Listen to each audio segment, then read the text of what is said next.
and welcome to the Big Seven Stories on Wells Television. I am Bolanle Odweku Ayola. Now, every week we bring you the 7 stories that everyone is talking about. The news that shapes our nation, news that sparks conversation and moves the world. From breaking headlines to unfolding developments, just know that if it's making the waves, it's right here on the Big Seven. Please subscribe to our YouTube channel. Just look down, click on the subscribe button and click on the notification bell. It helps you know when we drop new videos. Thank you for doing that. Also follow us on Facebook at Wells Television on Facebook, and you definitely get to see all of the breaking news and our latest posts. That done, let's dive into this week's Big Seven. This week, Nigeria's security challenges have taken a more serious turn with mass kidnappings, fresh bandit attacks across multiple states, and the government's declaration of a national security emergency. Now, over 300 students and 12 teachers from a Catholic boarding school in St. Mary's Catholic School, Papiri, Niger State, were abducted in what is being called one of the worst school kidnap incidents in recent years. In another fresh attack, at least 10 villagers were kidnapped from Angwan Kawu and Kuchipa communities in Shiroro local government area, Niger State. In the FCT as well, suspected bandits abducted 6 girls and a 16-year-old boy at Gidambijimi, Buari area council. Increasing fear around the capital. Even in Kogi State, we learned that some suspected bandits apparently wanted to kidnap some school kids, but they were repelled by local vigilantes in the area.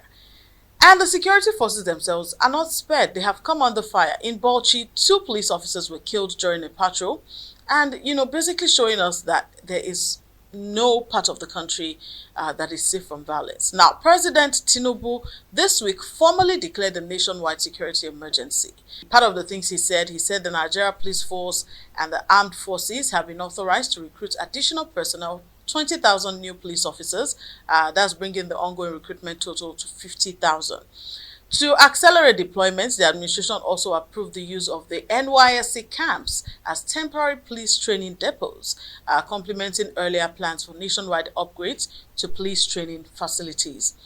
Also, police officers currently assigned to VIP protection duties are now to be withdrawn to undergo crash training and then be redeployed to frontline security challenged areas across the country. Also, the president said the Department of State Services, that's the DSS, is now authorized to immediately deploy all trained forest guards to flush out terrorists, bandits, and other criminal elements hiding in the nation's forests. Also, he has given the DSS power to recruit more forest patrol personnel. He said there will be no more hiding places for agents of evil.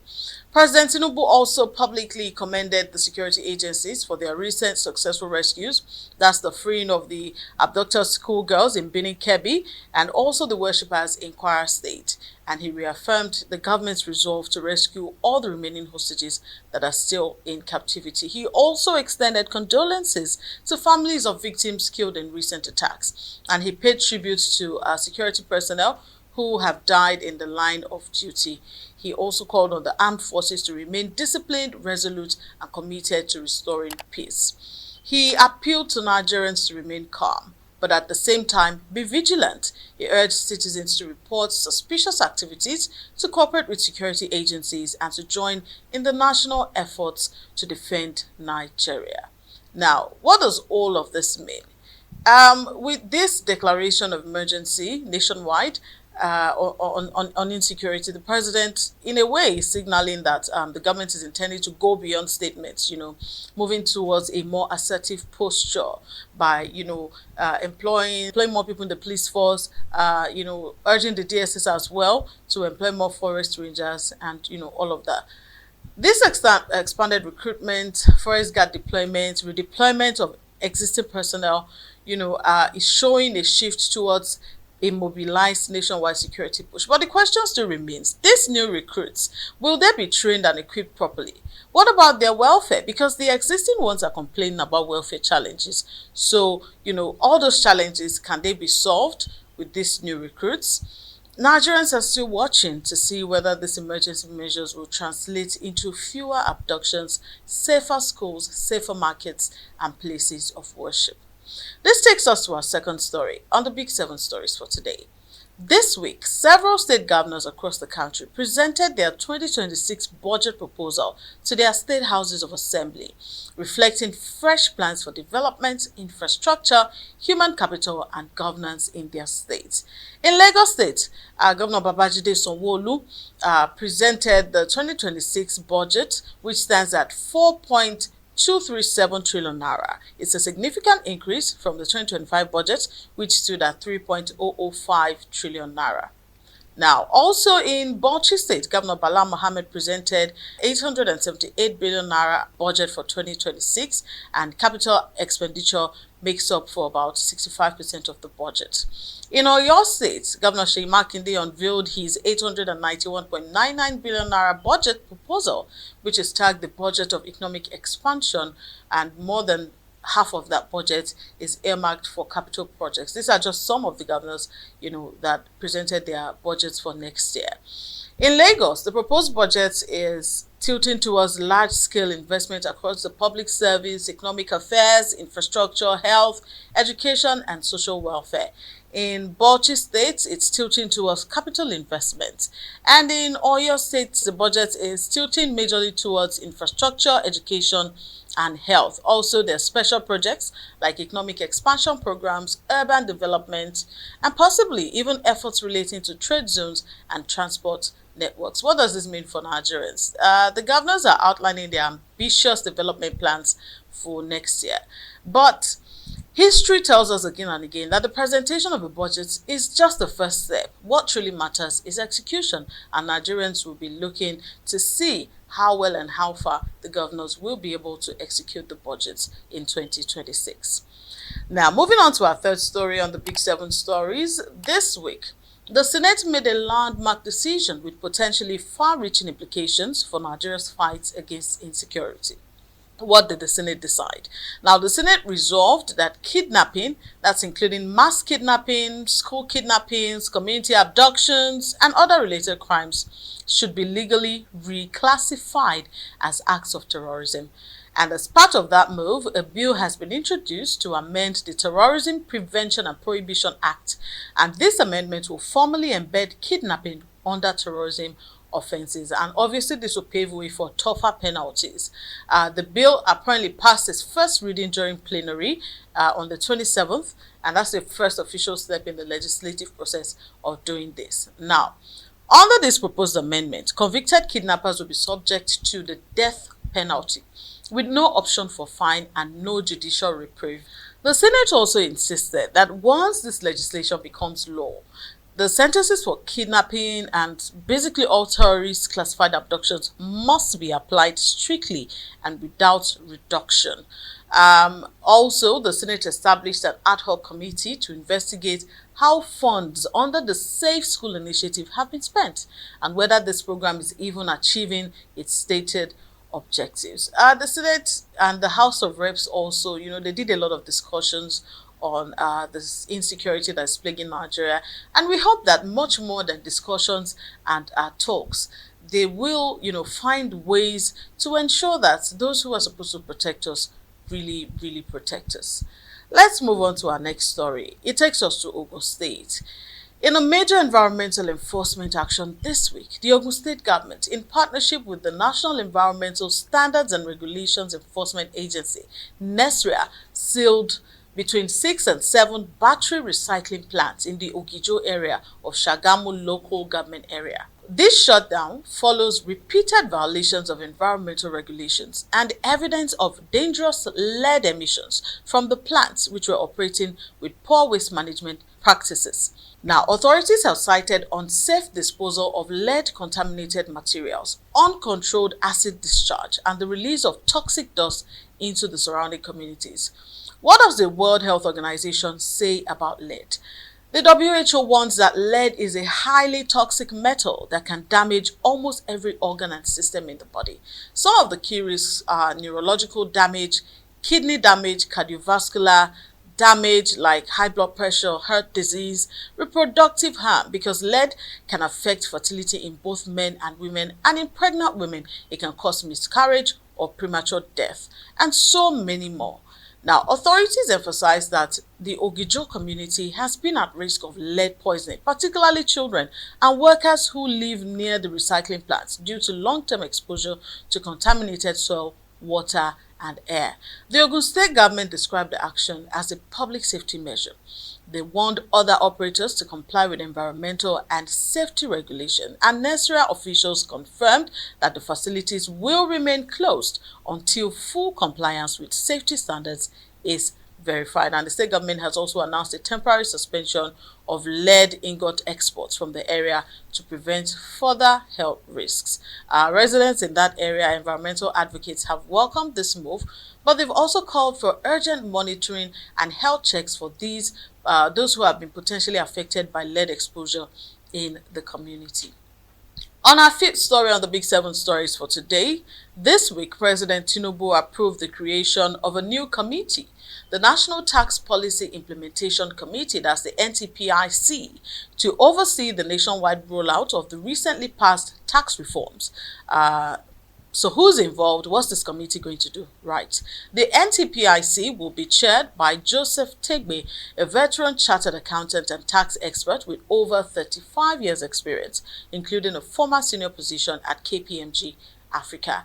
Now, the secretary of the committee will be Sonyade Okoli, special advisor to the President of Finance and Economy. Some other members include recognized professionals like Ismail Ahmed and Rukaya El Rufai, amongst others who have been drawn from the tax administration, law, finance, private sectors, and the civil society.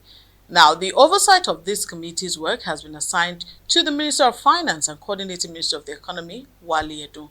Now, according to the presidency, the NTPIC's tasks include nationwide stakeholder consultations, alignment of all revenue and regulatory agencies with the new tax laws, harmonization of federal, state, and local tax frameworks, and public awareness campaigns to promote compliance. President Tinubu described these new tax laws as central to his administration's economic transformation agenda. He said it's aiming to build a fair, transparent, and technology-driven tax systems that support economic growth while protecting the interests of citizens and businesses. The committee's work basically is also expected to help to reduce revenue leakages, enhance revenue mobilization, reinforce accountability, and all of that. But what does this mean for Nigerians? Ideally, if these reforms are implemented well and the committee succeeds, this will lead to a more efficient and transparent tax system. There will be no multiple taxation, compliance will improve, and all of that. But for many Nigerians, they still do not understand fully the extent of these new tax laws. But if you're Nigerian and you're watching, I think the very first place to start is to get a tax identification number. Let's move on to our sixth story on the Big Seven stories for today. This week, Guinea-Bissau was shaken by a dramatic turn of events as the military declared control of the country, suspending the electoral process just days after the national elections, just even before the results were about to be, pronounced, and they have installed a transitional government. On the 26th of November, soldiers in Guinea-Bissau announced that they had seized total control of the country. They shut down state institutions, they halted the release of election results, they closed the country's borders, and they suspended the ongoing electoral process.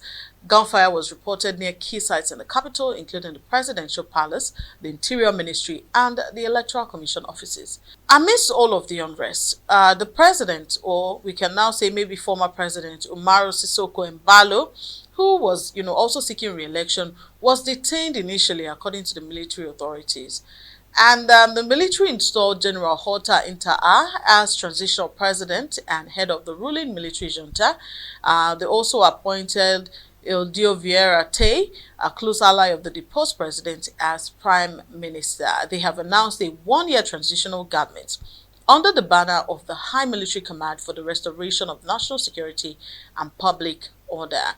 Of course, this coup has been condemned by regional and continental bodies. ECOWAS has suspended Guinea-Bissau from all its decision-making bodies. It has called for a swift return to constitutional rule. Also, the African Union likewise has denounced the takeover. They have demanded the unconditional release of detained officials, including the deposed president. The international community as well as neighboring countries are also describing this coup as a serious blow to democracy.